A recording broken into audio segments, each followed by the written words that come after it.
வணக்கம். இது lingua puts, மொழி ஆர்வத்தை மலரச் செய்யும் இடம்.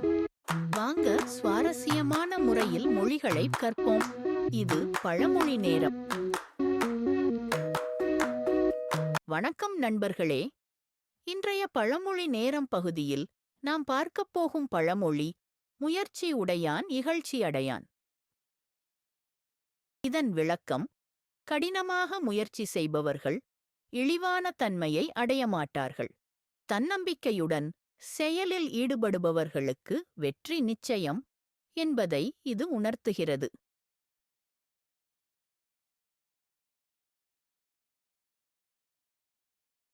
ப்ரூஸ் லீ சண்டை கலைகளில் உலகப் புகழ் பெற்றவர். ஆனால் அது ஒரே நாளில் நடக்கவில்லை. அவரது பயிற்சிக் கூடத்தில் அவர் தினமும் ஒரே அசைவையே மீண்டும் மீண்டும் பயிற்சி செய்வாராம். சில நேரங்களில் ஒரு அங்குலம் மட்டுமே முன்னேறும் பஞ்ச் அசைவை கூட ஆயிரக்கணக்கான முறை செய்து பார்ப்பார்.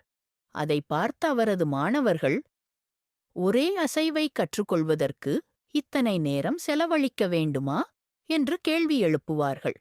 ஆனால் ப்ரூஸ் லீ சிறிய அசைவை சரியாக கற்றுக்கொண்டால் அது சண்டையில் மிகப்பெரிய பலனை தரும். சிறிய முயற்சியை தொடர்ந்து செய்தால் மட்டுமே வெற்றி வரும். அவரது இடையறாத முயற்சியின் பலனாகவே ப்ரூஸ் லீ உலகம் முழுவதும் வியந்த சண்டை கலைஞன் ஆனார்.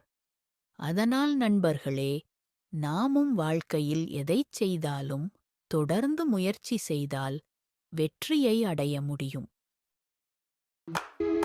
நன்றி மற்றும் ஒரு பழமொழி நேரத்துல சந்திப்போம். இந்த வீடியோ பிடிச்சிருந்தா லைக் பண்ணுங்க, எங்க சேனலுக்கு சப்ஸ்கிரைப் பண்ணுங்க.